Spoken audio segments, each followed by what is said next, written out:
बदरुद्दुजा शम्सुद्दुहा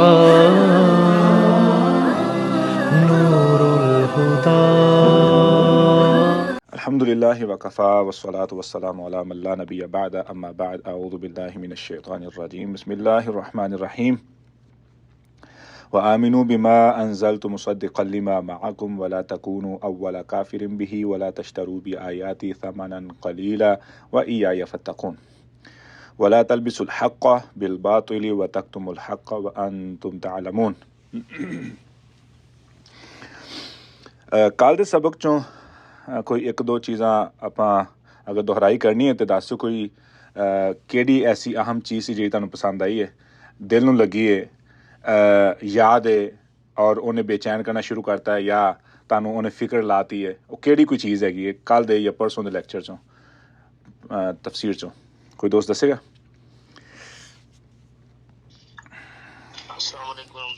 वालेकुम हाँ जी हवाले नाल बड़ी फिक्र लायक होई। देखो असी ए पैगाम उन्हां नूं पहुंचाना सी यहूद नसारा नूं ते असी नहीं पहुंचा सकते, असी ते अपने लोगों नूं नहीं पहुंचा सके और बहुत ही फिक्र लायक हुई। एक वाकया ही साडे असी खुद ही इस तो बहुत ज्यादा कह लो कि पिछे से और अपने महल्ले की मस्जिद ये चीज नहीं पहुंचा सके। अल्लाह अकबर अल्लाह अकबर। इंशाअल्लाह अल्लाह ताला मदद फरमाएगा। ਇਹ ਹੋ ਸਕਦਾ ਕਿ ਉਹ ਸਾਡੇ कह लो कि ਕੰਮ इल्मी ਦੇ ਵਿੱਚ शुमार हो जाए और अल्लाह ताला साਡਾ पहला वक्त गुजरा है माफ़ फरमा दे और इस तो बाद साडी हुण जिम्मेदारी ਤਾਂ ਬਸ ਮੈਂ ਤੁਹਾਨੂੰ ਕਹਿ ਰਿਹਾ ਸੀ ਆਇਤ ਦਾ ਜਿਹੜੀ ਤਫਸੀਰ ਹੈ ਨਾ ਉਹ ਮੇਰੇ ਖਿਲਾਫ ਹੈ, यानी मेरे बारे ਅੱਜ ਜਿਹੜੀ ਅੱਗੇ ਆ ਰਹੀ ਹੈ इंशाअल्लाह तो वेख्या जे लॉन्ग टर्म मजीद खड़े होंगे जी। इस तो अलावा कोई दोस्त कोई देगा अपनी राय? जज़ाकुमुल्लाह खैर। जी शायद जी लालच बहुत खतरनाक बीमारी जी, अल्लाह ताला तो बिल्कुल हटना चाहिए, अल्लाह ताला जज़ाए खैर दे और करना चाहिए बहुत जबरदस्त माशाल्लाह जी। अशफाक साहब कुछ कहने लगे सी? जी जी शेख मैं ना ये कहन लग्या सी कल जेड़ा तुसी डॉक्टर दा मशवरा दिता दुकानां दा दिता वो बड़ा अच्छा लग्या, लेकिन उस ते अमल नहीं हो सकिया। ਉਹ ਇੱਕੋ ਵਾਰ ਨਹੀਂ ਹੁੰਦਾ ਉਹ ਆਹਿਸਤਾ ਆਹਿਸਤਾ ਤੁਸੀਂ ਪਹਿਲੇ ਆਪਣੀ ਇੱਕ ਟੀਮ ਤਿਆਰ ਕਰਦੇ ਹੋ, ਠੀਕ ਹੈ ਨਾ। ਹੁਣ ਜਿਵੇਂ ਆਪਾਂ ਹੁਣ ਇੱਕ ਟੀਮ ਬਣ ਗਏ ਆ, ਠੀਕ ਹੈ। ਹੁਣ ਮੇਰੀ ਆਪਾਂ ਮਿਲ ਕੇ ਹੁਣ ਕਾਰੀ ਨਿਆਜ਼ ਸਾਹਿਬ ਨੇ ਬੱਚੇ ਪੜ੍ਹਾ ਰਹੇ ਨੇ, ਦੱਸ ਰਹੇ ਸੀਗੇ ਕਿ ਮਾਸ਼ਾਅੱਲਾ ਉਹਨਾਂ ਨੇ ਬੱਚਿਆਂ ਦੀ ਤਰਬੀਅਤ ਤੇ ਮਜ਼ਮੂਨ ਉਹਨਾਂ ਨੂੰ ਬਹੁਤ ਮਿਲ ਗਿਆ। ਹੁਣ ਆਪਾਂ ਟੀਮ ਬਣ ਗਏ ਨਾ। ਹੁਣ ਅਬਦੁਲ ਲਤੀਫ ਸਾਹਿਬ ਕੰਮ ਕਰ ਰਹੇ ਨੇ, ਕਾਰੀ ਹਿਦਾਇਤੁੱਲਾ ਸਾਹਿਬ ਕੰਮ ਕਰ ਰਹੇ ਨੇ, ਤੁਸੀਂ ਕੰਮ ਕਰ ਰਹੇ ਹੋ, ਹਾਫਿਜ਼ ਜ਼ਕੀਰ ਸਾਹਿਬ, ਠੀਕ ਹੈ ਨਾ, ਅਜ਼ਹਰ ਸਾਹਿਬ, ਇਹ ਸਾਰੇ ਆਪਾਂ ਮਿਲ ਕੇ ਕੰਮ ਕਰ ਰਹੇ ਹਾਂ। ਹੁਣ ਆਪਾਂ ਹਾਂਜੀ जमाती दो बंदे है जिन्हां दा मशवरा कीता जाए, उन्हां नूं क्या उन्हां आखिया जी तुसीं कर सब वड्डियां लंबीਆਂ सोचा करके गल्लां करदे। कोई मसला नहीं और ਇਹ ਵਕਤ ਲੱਗਦਾ ਹੁੰਦਾ, ਹਰ ਚੀਜ਼ ਨੂੰ ਇੱਕ ਵਕਤ ਚਾਹੀਦਾ ਹੁੰਦਾ ਹੈ। ਆਪਾਂ ਨੂੰ ਆਪਾਂ ਆਦੀ ਨਹੀਂ ਹੈਗੇ ਜੀ। ਕਰ ਸਭ ਕੁਝ ਕਹਿਣ ਲੱਗੇ ਸੀ। मैं क्या ये गल मैनू भी बड़ी पसंद लगी है कि वाकया ਤਾਂ नहीं मसाजिद ਦਾ ਜਿਹੜਾ माहौल है ना इस तरह ਦਾ होना चाहिए है। वैसे मुश्किल बहुत है, स्वाद वाले गल तो कर दी, लेकिन इंशाअल्लाह सानू ते अल्लाह ताला दा अजर देगा ना, इसकी कोशिश जरूर करांगे यार। कारी साहब अशफाक साहब मेरे देखो मैं गल कहांगा कि क्या मेरे को इतने भी तलक वाले दोस्त नहीं है कि जिन्हां दी कोई जान पहचान होए। यार अपनी अच्छी खासी पहचान हैगी मुआशरे ਦੇ ਵਿੱਚ ਅਲਹਮਦੁਲਿਲਾ। ਉਸ ਤੋਂ ਬਾਅਦ ਫਿਰ ਆਪਣੇ ਜਮਾਤੀਆਂ ਦੇ ਵਿੱਚ, ਰਿਸ਼ਤੇਦਾਰਾਂ ਵਿੱਚ, ਦੋਸਤਾਂ ਦੇ ਵਿੱਚ ਸਾਨੂੰ ਆਪਣੀ ਜਮਾਤ ਤੇ ਮੁਨਹਸਰ ਹੋਣ ਦੀ ਜ਼ਰੂਰਤ ਨਹੀਂ ਹੈਗੀ। ਅਗਰ ਜੇ ਮੇਰੀ ਜਮਾਤ ਕਮਜ਼ੋਰ ਹੈ ਤਾਂ ਫਿਰ ਕੀ ਹੋਇਆ, ਮੇਰੀ ਫਿਰ ਜ਼ਿੰਮੇਵਾਰੀ ਵੱਡੀ ਹੋ ਗਈ ਆ। ਮਿਸਾਲ ਦੇ ਤੌਰ ਤੇ ਹੁਣ ਮੈਂ ਇੱਕ ਮਿਸਾਲ ਦੇਣ ਲੱਗਾ ਜਿਹੜੀ ਕਿ ਅੱਗੇ ਸਬਕ ਦੇ ਵਿੱਚ ਆਣੀ ਸੀ, ਲੇਕਿਨ ਮੈਂ ਪਹਿਲੇ ਹੀ ਦੇ ਦਿੰਦਾ ਹੈਗਾ। ਉਹ ਇਹ ਆ ਕਿ ਅੱਲਾਹ ਰੱਬੁਲ ਇੱਜ਼ਤ ਨੇ ਇਸਲਾਮ ਦੀ ਮਿਸਾਲ ਦਰਖਤ ਨਾਲ ਦਿੱਤੀ ਆ, ਠੀਕ ਹੈ। ਈਮਾਨ ਦੀ ਮਿਸਾਲ ਦਰਖਤ ਨਾਲ ਦਿੱਤੀ ਹੈ। ਮੈਨੂੰ ਇਹ ਦੱਸੋ ਕਿ ਦਰਖਤ ਆਪਣੀ ਜ਼ਾਤ ਦਾ ਕਿੱਥੋਂ ਫਾਇਦਾ ਲੈਂਦਾ ਹੈ? ਉਹਨੂੰ ਕਿੱਥੋਂ ਫਾਇਦਾ ਮਿਲਦਾ ਹੈ? ਦਰਖਤ ਦਾ ਮਕਸਦ ਹੀ ਸਾਰੇ ਦਾ ਸਾਰਾ ਬਾਕੀਆਂ ਦਾ ਫਾਇਦਾ ਕਰਨਾ ਹੈ। ਦਰਖਤ ਦਾ ਮਕਸਦ ਹੀ ਬਾਕੀਆਂ ਦਾ ਫਾਇਦਾ ਕਰਨਾ, ਭਾਵੇਂ ਉਹ ਫਰੂਟ ਦੀ ਸ਼ਕਲ 'ਚ ਹੋ ਜਾਏ, ਛਾਂ ਦੀ ਸ਼ਕਲ 'ਚ ਹੋ ਜਾਏ, ਲੱਕੜ ਦੀ ਸ਼ਕਲ 'ਚ ਹੋ ਜਾਏ, ਠੀਕ ਹੈ, ਫਰਨੀਚਰ ਦੀ ਸ਼ਕਲ 'ਚ ਹੋ ਜਾਏ, ਅੱਗ ਦੀ ਸ਼ਕਲ 'ਚ ਹੋ ਜਾਏ, ਉਹ ਸਾਰਾ ਫਾਇਦਾ ਦਰਖਤ ਬਾਕੀਆਂ ਨੂੰ ਦਿੰਦਾ ਹੈ। ਬਾਕੀ ਦਰਖਤ ਨੂੰ ਕੀ ਫਾਇਦਾ ਦਿੰਦੇ ਦੱਸੋ? ईमान ਦੀ ਮਿਸਾਲ ਹੀ ਇਹ ਆ। ਇਹ ਅਸੀਂ ਸੋਚਣਾ ਬੰਦ ਕਰ ਦਈਏ ਕਿ ਲੋਕ ਸਾਨੂੰ ਆ ਕੇ ਫਾਇਦਾ ਦੇਣ। ਅਸੀਂ ਇਹ ਜ਼ਿਹਨ ਚੋਂ ਕੱਢ ਦੇਣਾ, ਅਸੀਂ ਇਹ ਜ਼ਿਹਨ ਚੋਂ ਬਿਲਕੁਲ ਹੀ ਕੱਢ ਦੇਣਾ। ਅਸੀਂ ਕੀ ਸੋਚਣਾ मैं हुण ना एक जगह ते अल्लाह रब्बुल इज़्ज़त ने ना कुछ आयात ने जिहड़ियां वारी वारी दोहराइयां ने, मैं पढ़ रहा सी ते मेरी उन्हें हालत करती उन्हें आयात ने, ठीक है। वो की है जी, लो जी मैनू फिर आयतां 2-3 पढ़ लैन दिओ जी। अल्लाह अकबर।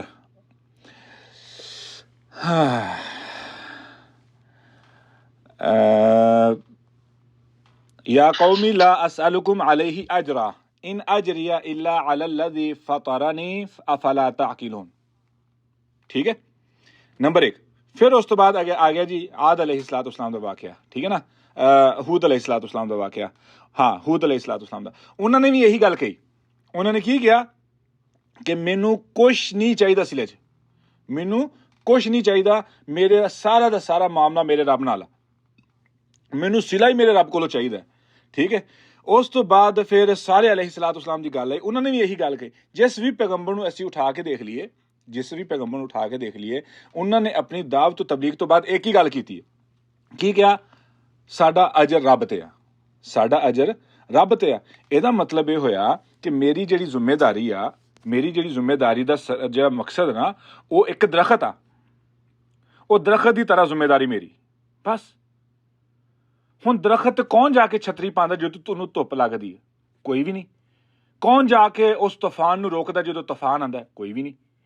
कौन जाके उन्होंने पानी लांदा? कोई भी नहीं। एडे दरखत नूं पानी किड्डा क गमला हुंदा ते किड्डा दरखत हुंदा, वो तो पानी भी नहीं लोगों का मुहताज रहिंदा। उस तो बाद कदे वड्डी सारी टाली नूं जाके तुसीं पानी ला के आए जे? नहीं। वो दरखत किसी का मुहताज रहिंदा ही नहीं, पर वो दरखत जरूरत बन जाती है हर इंसान की। क्यों? जो ईमान दरखत बन जाए। साडा तो ईमान अजे तक बूटा मुहताज लोगों का। मेरी गल समझ, मैं गल किड्डी गहरी कह के हटिया।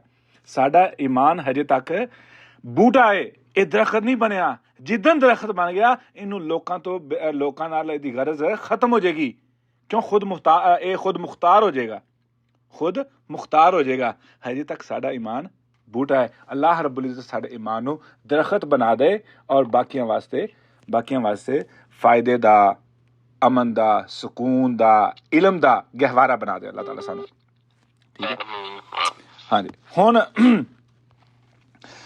अपनी जी आयत सीगी वला तलबिसु नहीं व आमिनु बिमा अंज़लतु मुसद्दिक़न लिमा मअकुम वला तकुनु अव्वला काफ़िरिन बिही वला तश्तरू बि आयाति समन कलीला।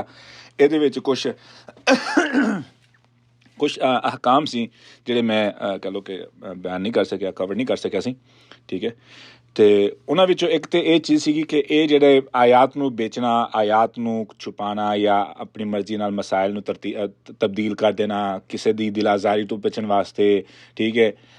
यानी किसी दी दिल आज़ारी तो नहीं, इस्लाम दे विच दिल आज़ारी कादी है, यानी वो दुनियावी लिहाज नाल ये लफ्ज़ मैं इस्तेमाल करता है। हालांकि ये गलत लफ्ज़ सीगा, इवें नहीं होना चाहिए। ये जुमला इवें होना चाहिए सी कि कोई बंदे दे नखरे तो, यानी उस बंदे नूं, वो बंदे दा नखरा है तो तुसीं वो कुरान सारा नहीं सुनना चाहता, ठीक है ना, क्योंकि ਉਹਦੇ ਵਿੱਚ ਉਹਦੇ ਮਸਾਇਲ ਉਹਨੂੰ ਸਿੱਧੇ ਅਟੈਕ ਕਰਨਗੇ। लिहाजा वो बंदा की करता है कि वो अपना नखरा दिखाता है, अपनी शौकी दिखाता है, अपना तकबर दिखाता है, ठीक है।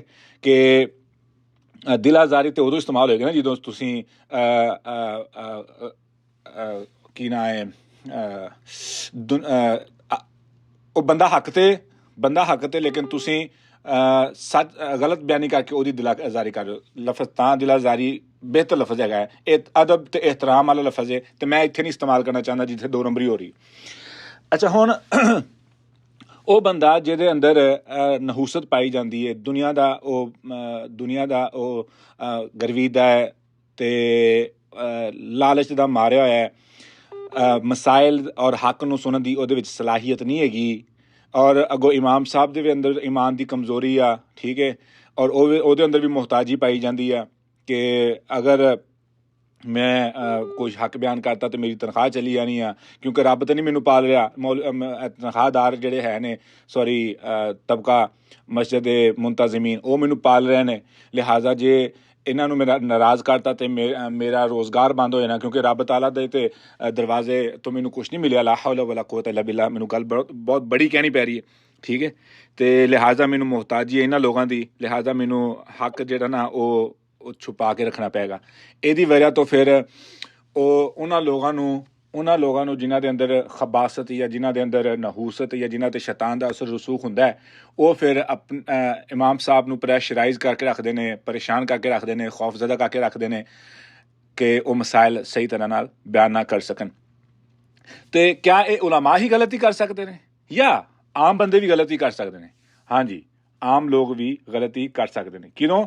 ਜਦੋਂ ਇੱਕ ਮਾਂ ਜਾਂ ਇੱਕ ਬਾਪ ਸਿਰਫ ਉਹ ਆਇਤ ਪੜ੍ਹ ਕੇ ਸੁਣਾਵੇ ਜਿੱਥੇ ਆਪਣੀ ਤਾਬੇਦਾਰੀ ਜਾਂ ਆਪਣਾ ਮਫਾਦ ਹੋਵੇ, ਲੇਕਿਨ ਜਦੋਂ ਔਲਾਦ ਹੱਕ ਤੇ ਹੋਏ ਤੇ ਉਦੋਂ ਇਹ ਕਹਿ ਕੇ ਚੁੱਪ ਕਰਵਾ ਦੇਣਾ ਕਿ ਵਾਲਿदैन ਦੇ ਅੱਗੇ ਉਫ ਨਾ ਕਰੋ।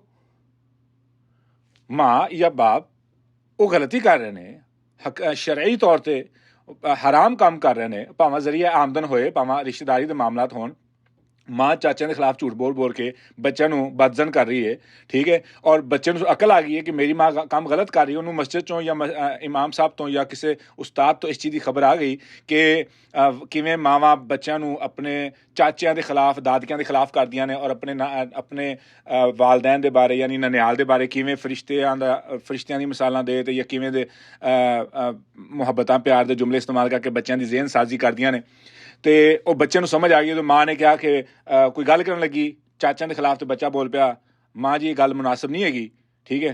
ਤੇ ਅੱਗੋਂ ਮਾਂ ਬੋਲਦੀ ਹੈ ਕਿ ਤੈਨੂੰ ਪਤਾ ਕਿ ਤੂੰ ਉਫ ਨਹੀਂ ਕਰ ਸਕਦਾ, ਇਹ ਕਿਸ ਟਾਈਮ ਉਫ ਨਹੀਂ ਕਰ ਸਕਦਾ ਤੇ ਕਿਸ ਟਾਈਮ ਮੈਂ ਉਫ ਕਰ ਸਕਦਾ। ਅੱਲਾਹ ਰਬੁਲ ਇੱਜ਼ਤ ਨੇ ਵੀ ਕੁਰਾਨ ਵਿੱਚ ਇਰਸ਼ਾਦ ਫਰਮਾਇਆ ਕਿ ਜਦੋਂ ਤੈਨੂੰ ਸ਼ਿਰਕ ਦੀ ਤਰਫ ਤਲਕੀਨ ਕਰਨ ਤੇ ਤੂੰ ਉਦੋਂ ਉਹਨਾਂ ਦੀ ਤਾਬੇਦਾਰੀ ਨਹੀਂ ਕਰਨੀ ਹੈਗੀ, ਤੇ ਉਦੋਂ ਫਿਰ ਉਫ ਨਹੀਂ ਹੋਏਗੀ। ਉੱਥੇ ਤਾਂ ਸਾਫ਼ ਇਨਕਾਰ ਹੋ ਰਿਹਾ, ਉਫ ਤੇ ਬਹੁਤ ਪਿੱਛੇ ਰਹਿ ਗਿਆ, ਉੱਥੇ ਤਾਂ ਇਨਕਾਰ ਹੋ ਰਿਹਾ, ਤੇ ਫਿਰ ਉਫ ਕਿੱਥੇ ਆਏਗਾ? ਉਫ ਉੱਥੇ ਆਏਗਾ ਜਦੋਂ ਵਾਲਿदैन ਹੱਕ ਤੇ ਹੋਣ, ਇਮਾਨਦਾਰ ਹੋਣ, ਔਰ ਦੁਨੀਆਵੀ ਮਾਮਲਾਤ ਦੇ ਵਿੱਚ ਜਾਂ ਉਖਰਵੀ ਮਾਮਲਾਤ ਦੇ ਵਿੱਚ ਰੁਕਾਵਟ ਨਾ ਹੋਣ। ਦੁਨੀਆਵੀ ਮਾਮਲਾਤ ਦੇ ਵਿੱਚ ਤੁਹਾਨੂੰ ਨਸੀਹਤ ਕਰਨ ਜਾਂ ਉਖਰਵੀ ਮਾਮਲਾਤ ਦੇ ਵਿੱਚ ਤੁਹਾਨੂੰ ਨਸੀਹਤ ਕਰਨ, ਔਰ ਇਨਸਾਨ ਉਸ ਟਾਈਮ ਪਾਬੰਦ ਹੈ ਕਿ ਉਹਨਾਂ ਦੀ ਤਾਬੇਦਾਰੀ ਕਰੇ, ਠੀਕ ਹੈ। ਇਵੇਂ ਹੀ ਬਾਜ਼ ਦਫਾ ਬੇਟੇ ਨੂੰ ਬਾਪ ਦੀ ਮਰਜ਼ੀ ਦੇ ਖਿਲਾਫ ਬੋਲਣਾ ਪੈਂਦਾ, ਜਾਂ ਬੇਟੀ ਨੂੰ ਬਾਪ ਦੇ ਜਾਂ ਮਾਂ ਦੇ ਮਰਜ਼ੀ ਦੇ ਖਿਲਾਫ ਬੋਲਣਾ ਪੈਂਦਾ, ਤੇ ਉਦੋਂ ਫਿਰ ਆਇਤਾਂ ਫਿਰ ਇੱਕ ਆਮ ਇਨਸਾਨ ਆਪਣੀ ਮਰਜ਼ੀ ਦੀਆਂ ਆਇਤਾਂ ਕੋਟ ਕਰਕੇ ਅਗਲੇ ਬੰਦੇ ਨੂੰ ਪਾਬੰਦ ਕਰਨ ਦੀ ਕੋਸ਼ਿਸ਼ ਕਰਦਾ ਹੈ, ਜਾਂ ਅਗਲੇ ਬੰਦੇ ਨੂੰ ਕਾਇਲ ਕਰਨ ਦੀ ਕੋਸ਼ਿਸ਼ ਕਰਦਾ ਹੈ ਆਪਣੀ ਮਰਜ਼ੀ ਦੇ ਆਇਤ ਬਿਆਨ ਕਰਕੇ। ਇਹ ਸਿਰਫ ਮਸਲਾ ਉਲਮਾ ਦੀ ਹੱਦ ਤੱਕ ਨਹੀਂ ਗਾ, ਬਲਕਿ ਇਹ ਆਵਾਮ ਵੀ ਇਹ ਗਲਤੀ ਕਰ ਸਕਦੀ ਹੈ। क्यों जी? रसूलुल्लाह सल्लल्लाहु अलैहि वसल्लम ने फरमाया अन अबी सईद रदियल्लाहु ताला अन नबी सल्लल्लाहु अलैहि वसल्लम क़ाल लतत्तबिउन्न सुनन अल्लज़ीना मिन क़ब्लिकुम शिब्रन बिशिब्रिन व ज़िराअन बिज़राइन हत्ता लौ सलकू जुहरन ज़ब्बिन लसलक्तुमूहु क़ुलना या रसूलल्लाह अल यहूद व नसारा क़ाल नबी सल्लल्लाहु अलैहि वसल्लम फमन अबू सईद खुदरी रदी अल्लाह तआला अन्हु बयान करते हैं कि रसूलुल्लाह सल्लल्लाहु अलैहि वसल्लम ने फरमाया कि तुसी ਜ਼ਰੂਰ ਆਪਣੀ ਤੋਂ ਪਹਿਲੇ ਕੌਮਾਂ ਦੀ ਪੈਰਵੀ ਕਰੋਗੇ। ਕਿਵੇਂ ਕਹਿੰਦੇ ਹੁੰਦੇ ਆ, ਸ਼ਿਬਰਨ ਬੀ ਸ਼ਿਬਰਿਨ, ਯਾਨੀ ਕਦਮ ਬ ਕਦਮ, ਠੀਕ ਹੈ, ਹੱਥ ਬਾਏ ਹੱਥ। ਹੱਤਾ ਲਓ ਸਲਾਕੂ ਜੁਹਰਨ ਵੱਬਿਨ, ਯਾਨੀ ਅਗਰ ਉਹ ਕਿਸੇ ਖੋੜ 'ਚ ਵੜੇ ਨੇ ਨਾ, ਤੁਸੀਂ ਵੀ ਉਹਦੇ ਪਿੱਛੇ ਵੜ ਜਾਓਗੇ, ਯਾਨੀ ਇਸ ਹੱਦ ਤੱਕ ਪੈਰਵੀ ਕਰੋਗੇ। ਸਹਾਬਾ ਨੇ ਪੁੱਛਿਆ ਯਾ ਰਸੂਲल्लाह ਤੁਹਾਡਾ ਮਤਲਬ ਹੈ ਕਿ ਪਹਿਲੀ ਕੌਮ ਯਹੂਦੀ ਤੇ ਈਸਾਈ? ਰਸੂਲullah ਫਰਮਾਇਆ ਫਮਨ, ਤੇ ਹੋਰ ਕੌਣ? ਹਾਂ, ਯਹੂਦੀਆਂ ਦੀ ਪੈਰਵੀ ਕਰੋਗੇ। ਫਿਰ ਇਬਨ ਅब्बास ਰਜ਼ੀ ਅੱਲਾਹੁ ਤਾਲਾ ਨੇ ਇੱਕ ਗੱਲ ਬਿਆਨ ਕੀਤੀ ਸੀ, ਬੜੀ ਜਿਹੜੀ ਅਹਿਮ ਨੁਕਤਾ ਹੈ ਉਹ ਸਾਡੇ ਵਾਸਤੇ ਕਾਬਿਲ ਫਿਕਰ ਹੈ। ਇਹ ਹੁਣ ਮੈਂ ਜਿਹੜੀ ਗੱਲ ਕਹਿ ਰਿਹਾ ਸੀ ਨਾ, ਅੱਜ ਦੀ ਤਕਰੀਰ ਮੇਰੇ ਆਪਣੇ ਖਿਲਾਫ ਹੈ, ਤੇ ਬਿਆਨ ਕਰਨੀ ਪੈਣੀ ਭਾਈ ਸਾਹਿਬ, ਬਿਆਨ ਕਰਨੀ ਪੈਣੀ। ਲੱਥੇ ਆਪਣੇ ਖਿਲਾਫ ਬੋਲਣਾ ਪੈਣਾ ਹੈ ਬਈ, ਮੈਨੂੰ ਆਪਣੇ ਖਿਲਾਫ ਬੋਲਣਾ ਪੈਣਾ ਹੈ, ਠੀਕ ਹੈ। ਇਹ ਨਹੀਂ ਹੋ ਸਕਦਾ ਕਿ ਮੈਂ ਕਹਾਂ ਕਿ ਲਓ ਜੀ ਮੇਰੀ ਅਨਾਹ ਦਾ ਮਾਮਲਾ ਹੈ, ਜਾਂ ਇਹ ਗੱਲ ਮੇਰੇ ਉਸਤਾਦ ਦੇ ਖਿਲਾਫ ਆ, ਜਾਂ ਇਹ ਗੱਲ ਮੇਰੇ ਸ਼ੇਖ ਦੇ ਖਿਲਾਫ ਆ, ਇਹ ਗੱਲ ਮੇਰੇ ਦੋਸਤ ਦੇ ਖਿਲਾਫ ਆ, ਇਹ ਗੱਲ ਮੇਰੇ ਬਾਪ ਦੇ ਖਿਲਾਫ ਆ, ਇਹ ਗੱਲ ਮੇਰੀ ਮਾਂ ਦੇ ਖਿਲਾਫ ਆ। ਕਿਹਦਾ ਰਿਸ਼ਤਾ ਸਭ ਤੋਂ ਜ਼ਿਆਦਾ ਅਜ਼ੀਜ਼ ਆ? ਅੱਲਾਹ ਦਾ ਜਾਂ ਕਿਸੇ ਇਨਸਾਨ ਦਾ? ਕੌਣ ਜ਼ਿਆਦਾ? ਉਹ ਲਓ ਜੀ ਸਾਡੇ ਬਜ਼ੁਰਗ ਨੇ ਜੀ, ਕੌਣ ਜ਼ਿਆਦਾ ਬਜ਼ੁਰਗੀ? ਮਜਦ ਦਾ ਹੱਕਦਾਰ ਕੌਣ ਹੈ? ਕੌਣ ਜ਼ੁਲ ਜद्दी वल मजद है? कौन है? अल्लाह रब्बुल इज़्ज़त है। अल्लाह रब्बुल इज़्ज़त बुजुर्ग ने, और अल्लाह रब्बुल इज़्ज़त ही सब तो ज़्यादा सीनियर ने, यानी सब तो ज़्यादा कह लो कि हाँ बुजुर्ग, बेहतर लफ्ज़ है बुजुर्ग ने। तो ये एहतराम तो अल्लाह नूं जांदा है, ये एहतराम तो अल्लाह नूं जांदा है, नंबर एक। नंबर दो, लो जी मुहब्बत है जी, मां नाल मुहब्बत है, प्यो नाल मुहब्बत है, उस्ताद नाल मुहब्बत है, शेख नाल मुहब्बत है, ठीक है, अलामा नाल मुहब्बत है, क्लास फैलो नाल मुहब्बत है, जिस बंदे नाल मुहब्बत है। ਹੈ ਤਾਂ ਵਾਸਤੇ ਨਹੀਂ ਤੁਸੀਂ ਹੱਕ ਬਿਆਨ ਕਰਨਾ। ਵੱਲਜ਼ੀਨਾ ਆਮਨੂ ਅਸ਼ੱਦ ਹੁੱਬਨ ਲਿल्लाह, ਅੱਲਾਹ ਤੇ ਸਭ ਤੋਂ ਜ਼ਿਆਦਾ ਮੁਹੱਬਤ ਦੇ ਹੱਕਦਾਰ ਨੇ। ਨਹੀਂ ਜੀ, ਉਹ ਫਿਰ ਲਿਹਾਜ਼ ਕਰਨਾ ਪੈਂਦਾ ਜੀ। ਉਹ ਫਿਰ ਵੀ ਅੱਲਾਹ ਸਭ ਤੋਂ ਜ਼ਿਆਦਾ ਇਸ ਚੀਜ਼ ਦੇ ਹੱਕਦਾਰ ਨੇ ਕਿ ਅੱਲਾਹ ਦਾ ਲਿਹਾਜ਼ ਕੀਤਾ ਜਾਏ। ਕਿਸੇ ਇਨਸਾਨ ਦਾ ਕਿਉਂ ਲਿਹਾਜ਼ ਕੀਤਾ ਜਾਏ? ਅੱਲਾਹ ਦਾ ਸਭ ਤੋਂ ਜ਼ਿਆਦਾ ਲਿਹਾਜ਼ ਕੀਤਾ ਜਾਏ। ਅੱਛਾ, ਇਸ ਤੋਂ ਬਾਅਦ ਆਗੇ ਜੀ ਕਿ ਉਹ ਜੀ ਵਕਤ ਦਾ ਇੰਤਜ਼ਾਰ ਕਰਨਾ ਪੈਣਾ। ਕਿਸ ਵਕਤ ਦਾ ਇੰਤਜ਼ਾਰ ਕਰਨਾ ਹੈ? ਕਿਆ ਤੁਹਾਡੇ ਕੋਲ ਜ਼ਿੰਦਗੀ ਦਾ ਸਰਟੀਫਿਕੇਟ ਹੈ ਕਿ ਤੁਸੀਂ ਕਹਿ ਸਕਦੇ ਹੋ ਕਿ ਮੈਂ ਵਕਤ ਦਾ ਇੰਤਜ਼ਾਰ ਕਰ ਲਾਂਗਾ ਤੇ ਇਹ ਬਾਅਦ ਚੋਂ ਗੱਲ ਦੱਸੀ ਜਾ ਸਕਦੀ ਹੈ? ਜੇ ਤੇ ਮੇਰੇ ਕੋਲ ਜ਼ਿੰਦਗੀ ਦਾ ਸਰਟੀਫਿਕੇਟ ਹੈ ਵੇ ਤੇ ਠੀਕ ਹੈ, ਮੈਂ ਹੱਕ ਬਿਆਨ ਕਰਨ ਤੋਂ ਸਬਰ ਕਰ ਸਕਦਾ। ਪਰ ਜੇ ਮੇਰੇ ਕੋਲ ਜ਼ਿੰਦਗੀ ਦਾ ਸਰਟੀਫਿਕੇਟ ਨਹੀਂ ਹੈ ਤੇ ਮੈਂ ਕੋਸ਼ਿਸ਼ ਇਹ ਕਰਨੀ ਹੈ ਕਿ ਆਪਣੇ ਹਰ ਇੱਕ ਦਿਨ ਨੂੰ ਗਿਣਤੀ 'ਚ ਲਿਖਣਾ ਸ਼ੁਰੂ ਕਰ ਦੇਵਾਂ ਕਿ ਮੇਰੇ ਕੋਲ ਦਿਨ ਥੋੜ੍ਹੇ ਆ, ਮੇਰੇ ਕੋਲ ਦਿਨ ਥੋੜ੍ਹੇ ਆ ਤੇ ਮੈਂ ਹੱਕ ਜਿਤਨਾ ਮੈਨੂੰ ਪਤਾ ਮੈਂ ਪਹੁੰਚਾਉਣਾ ਹੈ, ਮੈਂ ਉਸ ਹੱਕ ਨੂੰ ਲੋਕਾਂ ਤੱਕ ਪਹੁੰਚਾਉਣਾ। ਇਹ ਮੇਰੀ ਜ਼ਿੰਮੇਵਾਰੀ। ਮੈਨੂੰ ਆਪਣੇ ਆਪ ਤੇ ਇੱਕ ਬੋਝ ਮੁਸਲਤ ਕਰ ਲੈਣਾ ਚਾਹੀਦਾ ਇਸ ਚੀਜ਼ ਦਾ ਕਿ ਮੇਰੇ ਕੋਲ ਵਕਤ ਨਹੀਂ ਹੈਗਾ, ਔਰ ਵਾਕਈ ਤੌਰ ਤੇ ਸਾਡੇ ਕੋਲ ਵਕਤ ਨਹੀਂ ਹੈਗਾ। ਅੱਲਾਹ ਰੱਬੁਲ ਇੱਜ਼ਤ ਫਰਮਾਇਆ ਵਲ ਅਸਰ। ਅਸਰ ਦਾ ਲਫ਼ਜ਼ ਕਿਉਂ ਇਸਤੇਮਾਲ ਕੀਤਾ ਹੈ? ਅਸਰ ਦਾ ਵਕਤ ਹੈ ਸ਼ਾਮ ਢਲਣ ਦਾ, ਉਸ ਤੋਂ ਬਾਅਦ ਦਿਨ ਕਿੰਨਾ ਕੁ ਰਹਿ ਜਾਂਦਾ। ਇਨਸਾਨ ਵਾਸਤੇ ਖਸਾਰੇ ਦੀ ਸਭ ਤੋਂ ਬੜੀ ਦਲੀਲ ਕੀ ਹੈ ਕਿ ਵਕਤ ਤੋਂ ਜਾਈ ਜਾ ਰਿਹਾ, ਰੋਜ਼ਾਨਾ ਜਾਈ ਜਾ ਰਿਹਾ। 24 ਘੰਟੇ ਐਂ ਡਿੱਗਦੇ ਨੇ। ਕਹਿ ਲਓ ਕਿ ਜਿਵੇਂ ਬੰਦਾ ਗਲਾਸ ਮੁੱਧਾ ਕਰੇ ਤੇ ਪਾਣੀ ਡੁੱਲ ਜਾਂਦਾ, ਐਵੇਂ ਘੰਟੇ ਡਿੱਗਦੇ ਪਏ, ਐਵੇਂ ਦਿਨ ਡਿੱਗਦੇ ਪਏ, ਐਵੇਂ ਮਹੀਨੇ ਡਿੱਗਦੇ ਪਏ। ਸਾਡੇ ਕੋਲ ਵਕਤ ਹੀ ਕੀ ਹੈਗਾ? ਠੀਕ ਹੈ, ਸਾਨੂੰ ਹੁਣ ਘੜੀ ਤੇ ਨਜ਼ਰ ਰੱਖਣੀ ਪੈਣੀ ਕਿ ਸਾਡੇ ਕੋਲ ਕਿੰਨਾ ਵਕਤ ਥੋੜਾ ਹੈਗਾ। ਇਬਨ ਅब्बास रज़ियल्लाहु तआला अन्हु ਨੇ ਈਸਾਈਆਂ ਦੇ ਬਾਰੇ ਇੱਕ ਗੱਲ ਕਹੀ, ਬਣੀ ਇਸਰਾਈਲ ਦੇ ਬਾਰੇ, ਕਿ ਇਹਨਾਂ ਨੇ ਆਪਣੀ ਕਿਤਾਬ ਦੇ ਨਾਲ ਕਿਹੜਾ ਸਲੂਕ ਕੀਤਾ। ਈਸਾਈਆਂ ਤੇ ਯਹੂਦੀਆਂ ਨੇ ਆਪਣੀ ਕਿਤਾਬ ਦੇ ਨਾਲ ਕਿਹੜਾ ਸਲੂਕ ਕੀਤਾ? ਕਹਿੰਦੇ ਨੇ ਯਕਰਾਊਨਹੁ ਹਿਫਜ਼ਨ व क़राअतन बिला फ़हमिन ला यदरून मा फ़ीहा। इब्न अब्बास रज़ियल्लाहु तआला ਕਹਿੰਦੇ ਨੇ ਕਿ ਇਹ ਲੋਕ ਕਿਤਾਬ ਨੂੰ ਬੜੇ ਹਿਫਾਜ਼ਤ ਦੇ ਨਾਲ ਪੜ੍ਹਨਗੇ, ਬੜੀ ਕਿਰਾਤ ਕਰਨਗੇ, ਲੇਕਿਨ ਪਤਾ ਨਹੀਂ ਹੈਗਾ, ਬਗੈਰ ਸਮਝ ਤੋਂ ਪਤਾ ਹੀ ਨਹੀਂ ਉਹਨਾਂ ਨੂੰ ਕਿ ਇਸ ਕਿਤਾਬ 'ਚ ਕੀ ਹੈਗਾ। ਕਿਆ ਮੁਸਲਮਾਨਾਂ ਨਾਲ ਇਹ ਹਾਲਤ ਨਹੀਂ ਹੈਗੀ ਇਸ ਟਾਈਮ? ਕਿਆ ਮੁਸਲਮਾਨਾਂ ਦੀ ਇਹ ਹਾਲਤ ਨਹੀਂ ਹੈਗੀ? ਮੈਨੂੰ ਲੱਗਦਾ ਕਿ ਇਬਨ ਅब्बास ਰਜ਼ੀਅल्लाहु ਤਾਲਾ अन्हु ਨੇ ਇਹ ਗੱਲ ਅੱਜ ਤੋਂ 1400 ਸਾਲ ਪਹਿਲੇ ਸਾਡੇ ਬਾਰੇ ਕੀਤੀ ਸੀਗੀ। ਇਹ ਹੁਣ ਮੇਰੇ ਤੇ ਫਿੱਟ ਆ ਰਹੀ। ਯਕਰਾਊਨਹੁ ਹਿਫਜ਼ਨ व क़राअतन बिला फ़हम। ਪੜ੍ਹਦੇ ਨੇ, ਉਹਨਾਂ ਨੂੰ ਯਾਦ ਵੀ ਨੇ, ਕਿਤਾਬ ਯਾਦ ਵੀ ਹੈ, ਕਿਰਾਤ ਵੀ ਕਰਦੇ ਨੇ, ਲੇਕਿਨ ਸਮਝ ਨਹੀਂ ਹੈਗੀ। ਲਾ ਯਦरून मा फ़ीहा, ਪਤਾ ਹੀ ਨਹੀਂ ਇਹਦੇ ਵਿੱਚ ਕੀ ਹੈਗਾ। ਅੱਲਾਹੁ ਅਕਬਰ। ਰਸੂਲੁल्लाह सल्लल्लाहु अलैहि वसल्लम ਨੇ ਹਜਤੁਲ ਵਿਦਾ ਤੇ ਲੱਖਾਂ ਸਾਹਬਾ ਨੂੰ ਮੁਖਾਤਬ ਕਰਕੇ ਗੱਲ ਕਹੀ, ਬੱਲਿਗੂ ਅੰਨੀ ਵਲੋ ਆਇਆ। ਠੀਕ ਹੈ, ਮੇਰੀ ਤਰਫੋਂ ਪਹੁੰਚਾ ਦਿਓ ਭਾਵੇਂ ਉਹ ਇੱਕ ਆਇਤ ਹੀ ਕਿਉਂ ਨਾ ਹੋਵੇ। ਕਿਆ ਰਸੂਲੁल्लाह सल्लल्लाहु अलैहि वसल्लम ਨੇ ਇਹ ਫਰਮਾਇਆ ਕਿ ਬੱਲਿਗੂ ਅੰਨੀ, ਲੇਕਿਨ ਮੇਰੀ ਤਰਫ ਪੈਗਾਮ ਤੋਂ ਪਹੁੰਚਾਣਾ ਹੈ, ਪਰ ਸ਼ਰਤ ਇਹ ਆ ਕਿ ਤੁਹਾਨੂੰ ਪਹਿਲੇ ਫਿਕਾ ਹਨਫੀਆ, ਫਿਕਾ ਜਾਫਰੀਆ, ਫਿਕਾ ਸ਼ਾਫੀਆ, ਫਿਕਾ ਮਾਲਕੀਆ, ਫਿਕਾ ਬਲਾ ਬਲਾ, ਉਸ ਤੋਂ ਬਾਅਦ ਤਜਵੀਦ, ਕਿਰਾਤ, ਉਸ ਤੋਂ ਬਾਅਦ ਤਫਹੀਮ, ਉਸ ਤੋਂ ਬਾਅਦ ਉਲਮਾ, ਸ਼ੇਖ ਦੇ 15-16 ਉਲੂਮ ਹਾਸਲ ਕਰਨ ਤੋਂ ਬਾਅਦ ਇੱਕ ਆਇਤ ਪਹੁੰਚਾਣੀ। ਨਹੀਂ, ਇਹ ਗੱਲ ਅੱਲਾਹ ਰਸੂਲੁल्लाह ਸल्लल्लाहु अलैहि वसल्लम ਕੀਤੀ ਨਹੀਂ। ਫਰਮਾਇਆ ਬੱਲਿਗੂ ਅੰਨੀ ਵਲੋ ਆਇਆ। ਜੇ ਇੱਕ ਆਇਤ ਸਮਝ ਆ ਚੁੱਕੀ ਹੈ, ਠੀਕ ਹੈ, ਇੱਕ ਆਇਤ ਪੜ੍ਹੀ ਹੈ ਤੁਸੀਂ, ਪੜ੍ਹਿਆ ਜੀ, ਅੱਜ ਮੈਂ ਪੜ੍ਹਿਆ ਜੀ ਕੁਲ ਹੁਵ ਅੱਲਾहु अहद, कह दो वो अल्लाह एक है। ਮੈਨੂੰ ਇੱਕ ਆਇਤ ਦਾ ਪਤਾ ਚੱਲਿਆ, ਮੈਂ ਬੈਠਾ, ਮੇਰੀ ਜ਼ਿੰਮੇਵਾਰੀ ਬਣ ਗਈ। ਹੁਣ ਮੇਰੇ ਤੋਂ ਜ਼ਿੰਮੇਵਾਰੀ ਬਣ ਗਈ, ਫਰਜ਼ ਹੈ, ਬੱਲਿਗੂ, ਹੁਕਮ ਹੈ ਬੱਲਿਗੂ। ਠੀਕ ਹੈ, ਮੈਂ ਕੀ ਕਰਾਂਗਾ? ਮੈਂ ਬਾਹਰ ਨਿਕਲਿਆ ਨਾ, ਬਾਹਰ ਨਿਕਲ ਕੇ ਤੇ ਮੈਂ ਰਕਸ਼ੇ 'ਚ ਬੈਠਾ ਤੇ ਮੇਰੇ ਨਾਲ ਜਿਹੜਾ ਬੰਦਾ ਬੈਠਾ ਨਾ, ਤੇ ਮੈਂ ਉਹਨੂੰ ਕਿਸੇ ਨਾ ਕਿਸੇ ਤਰੀਕੇ ਨਾਲ ਇਹ ਗੱਲ ਪਹੁੰਚਾਣੀ ਆ ਕਿ ਕੁਲ ਹੁਵ ਅੱਲਾहु अहद ਦਾ ਮਤਲਬ ਕੀ ਆ। ਇਹ ਕੁਲ ਹੁਵ ਅੱਲਾहु अहद ਕਿਹਨੂੰ ਕਿਹਾ ਜਾਂਦਾ ਹੈ? ਤੇ ਮੈਂ ਕੀ ਕਰਾਂਗਾ? ਮੈਂ ਗੱਲ ਸ਼ੁਰੂ ਕਰ, ਹਾਲ ਚਾਲ ਪੁੱਛਣ ਤੋਂ ਬਾਅਦ, ਯਾਰ ਮੈਂ ਨਾ ਹੁਣੇ ਬੈਠਾ ਸੀ, ਮੈਂ ਐਵੇਂ ਕਰਦਾ ਹੁੰਦਾ। ਬੜਾ ਮਜ਼ੇਦਾਰ ਤਰੀਕਾ ਹੈਗਾ ਕਿ ਕੋਈ ਵੀ ਗੋਰਾ ਕਿਸੇ ਵੀ ਨਾਲ ਮੈਂ ਜਦੋਂ ਤਬਲੀਗ ਦੀ ਗੱਲ ਕਰਨੀ ਹੋਵੇ ਨਾ, ਤਾਂ ਮੈਂ ਪਹਿਲੇ ਇੱਕ ਕਹਾਣੀ ਬਣਾ ਕੇ ਲਿਆਉਣੀ ਹੁੰਦੀ ਆ। ਉਸ ਮਜ਼ਮੂਨ ਤੱਕ ਪਹੁੰਚਣ ਵਾਸਤੇ ਮੈਂ ਕਹਾਣੀ ਬਣਾ ਕੇ ਲਿਆਉਣੀ ਹੁੰਦੀ ਆ। ਜਦੋਂ ਬੰਦੇ ਦੀ ਤਵੱਜੋ ਮੇਰੇ ਨਾਲ ਪੂਰੀ ਹੋ ਜਾਵੇ, ਮੈਂ ਸਮਝ ਲਵਾਂਗਾ ਬੰਦੇ ਦੀ ਮੇਰੇ ਨਾਲ ਤਵੱਜੋ ਹੋ ਗਈ ਆ, ਤੇ ਉਦੋਂ ਮੈਂ ਆਪਣਾ ਮਸਲਾ ਸ਼ੁਰੂ ਕਰਨਾ। ਉਸ ਤੋਂ ਪਹਿਲੇ ਮੈਂ ਕਹਾਣੀ ਦੀ ਰੱਖਣਾ ਹੈ, ਬਾਹਰ ਦੀ ਕਹਾਣੀ, ਤਾਂ ਕਿ ਮੈਂ ਗੱਲ ਉਸ ਟਾਈਮ ਨਹੀਂ ਕਰਨੀ ਜਦੋਂ ਬੰਦੇ ਦੀ ਤਵੱਜੋ ਨਹੀਂ ਹੈਗੀ, ਕਿਉਂਕਿ ਬਗੈਰ ਤਵੱਜੋ ਤੋਂ ਗੱਲ ਸੁਣੀ ਗਈ ਬੇਕਾਰ ਹੋ ਜਾਂਦੀ, ਉਹਦਾ ਫਾਇਦਾ ਨਹੀਂ ਹੁੰਦਾ, ਬਲਕਿ ਸ਼ੈਤਾਨ ਉਲਟਾ ਨੁਕਸਾਨ ਵੀ ਪਹੁੰਚਾ ਸਕਦਾ ਹੈ। ਬਿਹਤਰ ਹੈ ਕਿ ਪਹਿਲੇ ਉਹਦੀ ਪੂਰੀ ਤਵੱਜੋ ਹਾਸਲ ਕਰਨੀ, ਤੇ ਪੂਰੀ ਤਵੱਜੋ ਹਾਸਲ ਕਰਨ ਵਾਸਤੇ ਜ਼ਰੂਰੀ ਹੈ ਕਿ ਤੁਸੀਂ ਕੋਈ ਐਸੀ ਗੱਲ ਕਰੋ ਜਿਹਦੇ ਜ਼ਰੀਏ ਉਸ ਬੰਦੇ ਦੀ ਤਵੱਜੋ ਤੁਹਾਡੇ ਵੱਲ ਆ ਜਾਏ। ਲਿਹਾਜ਼ਾ ਮੈਂ ਕੀ ਕਰਦਾ ਹੁੰਦਾ, ਪਹਿਲੇ ਹਾਲ ਚਾਲ ਪੁੱਛਣ ਤੋਂ ਬਾਅਦ ਦੇਖਿਆ ਕਿ ਹੁਣ ਬੰਦੇ ਦੀ ਮੇਰੀ ਗੱਲਬਾਤ ਸ਼ੁਰੂ ਹੋ ਗਈ ਆ, ਬੰਦੇ ਨੇ ਤਵੱਜੋ ਦੇਣੀ ਸ਼ੁਰੂ ਕਰਤੀ ਆ, ਉਹਨੇ ਆਪਣੇ ਮੋਬਾਈਲ ਤੋਂ ਤਵੱਜੋ ਹਟਾਤੀ ਆ, ਜਿਹੜੇ ਵੀ ਸੋਚ ਵਿੱਚ ਸੀ ਉੱਥੋਂ ਨਿਕਲਿਆ, ਉਸ ਟਾਈਮ ਫਿਰ ਮੈਂ ਅੱਗੇ ਗੱਲ ਲੈ ਕੇ ਜਾਣੀ ਹੁੰਦੀ।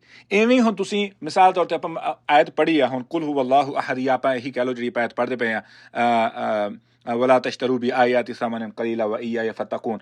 इस तो बाद तुसी क्लास बंद की है, क्लास बंद करके तुसी बीवी बच्चों नाल बैठ गए हो तो तुसी इस चीज़ की दोहराई करो, दोहराई कर लो। या मैं हुण ते तारे को तो रात हो गई है, मेरे को देना, या बंदा घरों बाहर निकलिया तो दोस्त आ गया जी, दोस्त ने बंदा तुरदा पिया, हाल चाल पुछण तो बाद उन्होंने कहा यार मैं तुहानूं मजे दी गल दसां। हाँ मजे की गल की वजह तो दिलचस्पी आ गई, जो मैं लफज मजे का बोलता ना दिलचस्पी आ गई, तवज्जो आ गई। जो मैं तवज्जो लै ली ना ਉਹਦੀ, फिर उन्होंने कहा यार मैं ना एक ऐत मैनू मैं पढ़ी तो सुनी तो मैनू बड़ी दिलचस्प, बड़ा मज़ा आया तो बड़ी दिलचस्प मालूमात सी। तो मैं क्या यार गल बाकी करने तो पहले मैं तेन एक मजे वाली गल शेयर कर लवां, तो उस तो बाद पागल गल कर दें, चल तुहाडा काम पूरा हो गया, बल्ली को आनी वाला आया। तां वास्ते मैं गल कर रहा सी, साडे वास्ते जरूरी आ, साडे वास्ते जरूरी है कि असीं लोगों दे सोचण दा तरीकाकार, ये हुण अगे गल आ रही है, अगली आयत विच गल आ रही है कि असीं इस चीज़ नूं समझिए कि लोगों की सोच किवें काम करदी है। लोग मुकल्लद क्यों बनते हैं, लोग मुकल्लद क्यों बनते हैं, किवें एक इमाम दे पिछे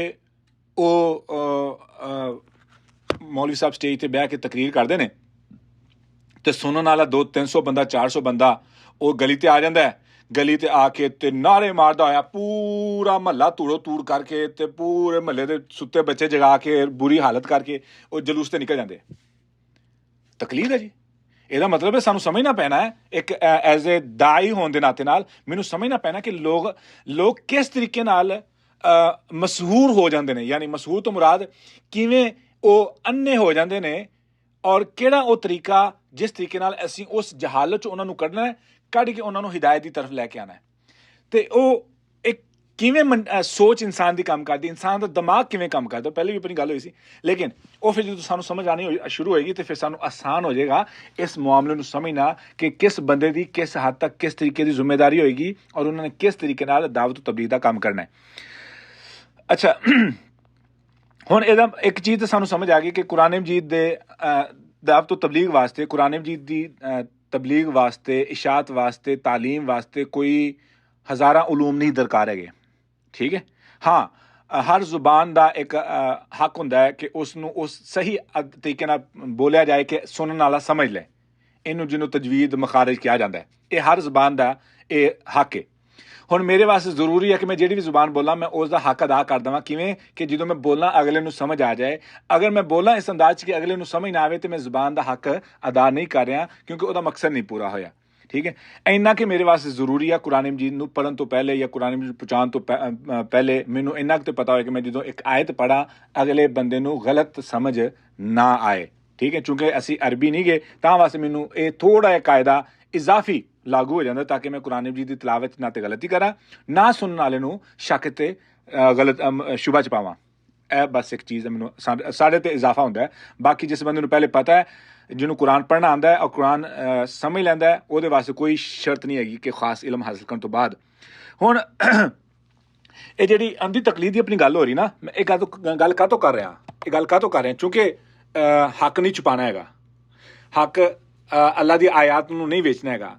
फिर मैं किस तरीके नाल समझ आ कि जो मैं दावत तबलीग का काम करा, मैं दावत तबलीग का काम करा एज इमाम होने के नाते नाल मेरियां की जिम्मेदारियां ने और मैं किस तरीके नाल एक बड़े हुजूम नूं कह लो कि कायल कर सकदा हां, ठीक है। और किस तरीके नाल एक बड़े हुजूम की सोच चेंज हुंदी है, यह बड़ा अहम नुकता हैगा। मैं ना अगर तुसीं ना कदे सफ़र करोगे ना, अगर सफ़र करोगे और सफ़र करदे होया बड़े शहरों के विच जिथे चौंकां दे विच लाइटां लगी होंदियां ना, चौंकां दे विच लाइटां लगियां होंदियां ने, रैड लाइट ते येलो लाइट ते ग्रीन लाइट, है ना। वो हुण अगर तुसीं तुहानूं उत्थे रुकना पै जावे ना कल्ले बंदे नूं तो बड़ी मुश्किल जी हुंदी ते बड़ी बेचैनी हुंदी कि मैं कल्ला काहतों खड़ा आं, ठीक है। तो अगर उत्थे 4-5 बंदे होर भी आके खड़े हो जान ना तो तुहाडे अंदरों बेचैनी आटोमैटिकली खत्म हो जाती है। मैं गल बड़ी अहम कर रहा, बड़ी टैक्नीकल गल हैगी है। जदों तुसीं एक काम कल्ले करदे हो ना वो मुश्किल हो जाता है, तो जदों मिल के काम किया जाता ना वो हो जाता है आसान। यह वा एक आम सोच जिहदी वजह तो तकलीद या जहालत आसानी नाल फैल जाती है, क्यों कि वो वेखते हैं कि अक्सर लोग कर रहे हैं, फिर अक्सर लोग नूं आम लोग जो कह लो कि उस काम का हिस्सा बनना शुरू कर देंगे ने। और मैं लफज इंग्लिश का जॉइन आया सी तो फिर मैं बचदा ना कि मैं इंग्लिश का कोई लफज इस्तेमाल ना करा। अच्छा हुण जो अक्सरियत कर रही है ਆਮ ਇਨਸਾਨ ਨੂੰ ਉਹ ਕੰਮ ਕਰਨਾ ਆਸਾਨ ਹੋ ਜਾਂਦਾ ਹੈ, ਕਿਉਂਕਿ ਦੇਖ ਰਿਹਾ ਕਿ ਹਰ ਬੰਦਾ ਕਰ ਰਿਹਾ। ਕਾਹ ਤੋਂ ਰਬੀਉਲ ਅਵਲ ਦੇ ਵਿੱਚ ਗਲੀਆਂ ਸਜਣੀਆਂ ਸ਼ੁਰੂ ਹੋਈਆਂ, ਕਿਉਂਕਿ ਹਰ ਬੰਦਾ ਉਹਦੀ ਗੱਲ ਕਰਨੀ ਸ਼ੁਰੂ ਕਰ ਦਿੰਦਾ। ਤੇ ਕਿਉਂ ਜਿਹੜੀ ਰਸੂਲੁल्लाह सल्लल्लाहु अलैहि वसल्लम ने ਦਿੱਤੀ ਹੋਈ ਈਦ ਭਾਵੇਂ ਕਹ ਲਓ ਕਿ ਛੋਟੀ ਈਦ ਹੋਏ ਜਾਂ ਬੜੀ ਈਦ ਹੋਏ, ਠੀਕ ਹੈ, ਈਦ ਉਲ ਫਿਤਰ ਹੋਏ ਜਾਂ ਈਦ ਉਲ ਅਜ਼ਹਾ ਹੋਏ, ਕਿਉਂ ਉਹਦੀ ਜਾਨ ਮੁੱਕਦੀ ਜਾਂਦੀ ਹੈ, ਕਿਉਂ ਉਹਦੇ ਚੋਂ ਰੂਹ ਖਤਮ ਹੁੰਦੀ ਜਾਂਦੀ, ਕਿਉਂ ਉਹਦੇ ਚੋਂ ਦਿਲਚਸਪੀ ਖਤਮ ਹੁੰਦੀ ਜਾਂਦੀ, ਕਿਉਂ ਉਹਦੇ ਚੋਂ ਮਜ਼ਾ ਖਤਮ ਹੁੰਦਾ ਜਾਂਦਾ, ਕਿਉਂ ਲੋਕਾਂ ਨੇ ਉਹਨੂੰ ਇਤਨਾ ਉਹਦੇ ਚੋਂ ਦਿਲਚਸਪੀ ਖਤਮ ਕਰਤੀ ਹੈ, ਉਹਦੇ ਚੋਂ ਖੁਸ਼ੀ ਖਤਮ ਕਰਤੀ ਹੈ। ਹੁੰਦਾ ਕੀ ਆ ਕਿ ਈਦ ਦਾ ਦਿਨ ਆਇਆ ਤੇ ਬੁੜੀਆਂ ਨੇ ਆ ਕੇ ਉਹ ਲੈ ਤੇਰਾ ਪੁੱਤ ਮਰ ਗਿਆ ਸੀ, ਰੋਣਾ ਸ਼ੁਰੂ ਕਰਤਾ ਜੀ, ਉਹ ਮੇਰਾ ਪੁੱਤ ਮਰ ਗਿਆ ਸੀ, ਉਹ ਰੋਕ। ਈਦ ਵਾਲੇ ਦਿਨ ਬਹਿ ਕੇ ਰਸੂਲੁल्लाह सल्लल्लाहु अलैहि वसल्लम ਨੇ ਫਰਮਾਇਆ ਇਸ ਦਿਨ ਖੁਸ਼ ਹੋਵੋ, ਤੇ ਅਸੀਂ ਆਪਣੇ ਮਰਿਆਂ ਨੂੰ ਯਾਦ ਕਰਕੇ ਰੋਈ ਜਾ ਰਹੇ। ਯਾਨੀ ਫਿਰ ਕੀ ਹੁੰਦਾ, ਜਦੋਂ ਬੱਚੇ ਦੇਖਦੇ ਨੇ ਕਿ ਇਹਦਾ ਮਤਲਬ ਇਹ ਆ ਕਿ ਈਦ ਵਾਲੇ ਦਿਨ ਤੇ ਬਹਿ ਕੇ ਰੋਈਦਾ। ਉਹ ਤੇ ਨਵੀਂ ਨਸਲ ਦੀ ਤਾਂ ਸੋਚ ਹੀ ਮਾਰਦੇ ਪਏ ਆ, ਨਵੀਂ ਨਸਲ ਦੀ ਅਸੀਂ ਤਾਂ ਬਲਕਿ ਸੋਚ ਹੀ ਖਤਮ ਕਰ ਰਹੇ ਹਾਂ ਈਦ ਦੀ ਅਹਿਮੀਅਤ ਦੇ ਬਾਰੇ, ਕਿ ਈਦ ਖੁਸ਼ੀ ਦਾ ਦਿਨ ਹੈ, ਇਤਨਾ ਬੜਾ ਨੁਕਸਾਨ ਕਰ ਰਹੇ। ਤੇ ਫਿਰ ਕੀ ਹੁੰਦਾ ਕਿ ਜਦੋਂ ਰਬੀਉਲ ਅਵਲ ਦੇ ਵਿੱਚ ਗਲੀਆਂ ਸਾਈਦੀਆਂ ਨੇ ਤੇ ਬੱਚੇ ਵੇਖਦੇ ਕਿ ਲੈ ਇਹ ਵਾ ਅਸਲ ਖੁਸ਼ੀ ਦਾ ਦਿਨ, ਤੇ ਉਹਨਾਂ ਨੇ ਅਸਲ ਈਦ ਨੂੰ, ਫਰਦ ਈਦ ਜਿਹੜੀ ਹੈ ਸੀ, ਯਾਨੀ ਜਿਹੜਾ ਸਾਡੇ ਇਸਲਾਮ ਦਾ ਹਿੱਸਾ ਸੀਗਾ, ਉਸ ਨੂੰ ਦੀਨ ਚੋਂ ਕੱਢਦਾ, ਇੱਕ ਨਵੀਂ ਈਦ ਦਾ ਹਿੱਸਾ ਬਣਾਤਾ ਔਰ ਉਹਦੇ ਤੇ ਖੁਸ਼ ਹੁੰਦੇ। ਇਤਨਾ ਬੜਾ ਨੁਕਸਾਨ ਹੁੰਦਾ ਹੈ। ਤਕਲੀਦ ਕਿਸ ਤਰੀਕੇ ਨਾਲ ਨੁਕਸਾਨ ਕਰਦੀ। ਹੁਣ ਜਦੋਂ ਰੋਮਨ ਅੰਪਾਇਰ ਰੂਮ ਨੇ ਈਸਾਈਅਤ ਕਬੂਲ ਕੀਤੀ ਨਾ, ਯਾਨੀ ਰੂਮ ਦੇ ਬਾਦਸ਼ਾਹ ਨੇ, ਤਾਂ ਨੁਕਸਾਨ ਦੱਸਿਆ ਕੀ ਹੋਇਆ ਸੀ, ਪੂਰੀ ਰੂਮ ਦੀ ਆਵਾਮ ਨੇ ਈਸਾਈਅਤ ਕਬੂਲ ਕਰ ਲਈ ਸੀ। ਉਹਨਾਂ ਕਹਿੰਦੇ ਸਾਡਾ ਬਾਦਸ਼ਾਹ, ਨਾ ਉਹਨਾਂ ਨੇ ਕੋਈ ਤਹਿਕੀਕ ਕੀਤੀ, ਨਾ ਉਹਨਾਂ ਕੋਈ ਪੁੱਛਤਾਛ ਕੀਤੀ, ਕੁਛ ਵੀ ਨਹੀਂ। ਇੱਥੋਂ ਫਿਰ ਇੱਕ ਮਸਲਾ ਪਤਾ ਲੱਗ ਗਿਆ ਸਾਨੂੰ, ਪਤਾ ਇਹ ਲੱਗ ਗਿਆ ਕਿ ਇਮਾਮ ਹੋਣ ਦੇ ਨਾਤੇ ਨਾਲ ਸਾਡੀ ਜ਼ਿੰਮੇਦਾਰੀ ਜ਼ਿਆਦਾ ਖਤਰਨਾਕ ਹੋਗੀ। ਕੀ ਮਤਲਬ ਕਿ ਜੇ ਮੈਂ ਇਮਾਮ ਹਾਂ ਨਾ, ਮੇਰੇ ਤੇ ਬਹੁਤ ਸਾਰੇ ਲੋਕਾਂ ਦਾ ਇਤਬਾਰ ਅੰਨਾ ਹੋਏਗਾ। ਕਿਸ ਵਜ੍ਹਾ ਤੋਂ? ਉਹ ਸੋਚਦੇ ਨੇ ਕਿ ਇਹਨਾਂ ਨੇ ਮਦਰਸੇ 'ਚ 5-6 ਸਾਲ ਲਾਏ ਨੇ, 7-8 ਸਾਲ ਲਾਏ ਨੇ, ਉਸਤਾਦਾਂ ਨਾਲ ਵਕਤ ਗੁਜ਼ਾਰਿਆ ਹੈ, ਠੀਕ ਹੈ। ਉਸ ਤੋਂ ਬਾਅਦ ਇਹਨਾਂ ਨੇ ਕੁਰਾਨ ਹਦੀਸ ਦਾ ਇਲਮ ਹਾਸਿਲ ਕੀਤਾ ਹੈ। ਜਿਹੜਾ ਵੀ ਕੰਮ ਕਰਨਗੇ ਸਹੀ ਕਰਨਗੇ, ਉਹ ਸਾਨੂੰ ਪੁੱਛਿਓ ਬਗੈਰ, ਸਾਨੂੰ ਦੱਸਿਓ ਬਗੈਰ ਸਾਡੇ ਕਿਸੇ ਨਾ ਕਿਸੇ ਕੰਮ ਦੀ ਕਾਪੀ ਕਰਨੀ ਸ਼ੁਰੂ ਕਰ ਦੇਣਗੇ, ਸਾਨੂੰ ਪਤਾ ਵੀ ਨਹੀਂ ਹੈਗਾ। ਮੈਂ ਜਿਹੜੀ ਗੱਲ ਕਹਿ ਰਿਹਾ ਨਾ, ਬੜੀ ਅਹਿਮ ਗੱਲ ਕਰ ਰਿਹਾ। ਸਾਨੂੰ ਪਤਾ ਵੀ ਨਹੀਂ ਹੋਏਗਾ ਕਿ ਸਾਡੇ ਜਮਾਤੀਆਂ ਚੋਂ ਕਿਸੇ ਨੇ, ਜਿਹਨੂੰ ਸਾਡੇ ਨਾਲ ਇੰਤਹਾਈ ਅਦਬੋ ਇਹਤਰਾਮ ਹੈ, ਸਾਨੂੰ ਨਹੀਂ ਪਤਾ ਹੈਗਾ, ਸਾਨੂੰ ਨਹੀਂ ਪਤਾ, ਨਾ ਉਹਨੇ ਆ ਕੇ ਦੱਸਿਆ।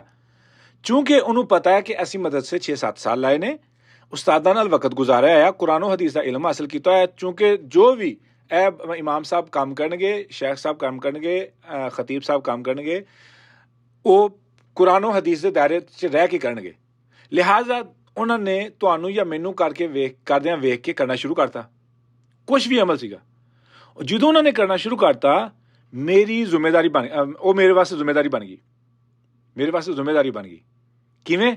ਅਗਰ ਤੇ ਉਹ ਅਮਲ ਕੁਰਾਨ ਹਦੀਸ ਦੇ ਬਿਲਕੁਲ ਮੁਤਾਬਕ ਹੈ, ਮੇਰੇ ਵਾਸਤੇ ਸਦਕਾ ਜਾਰੀਆ ਬਣ ਗਿਆ।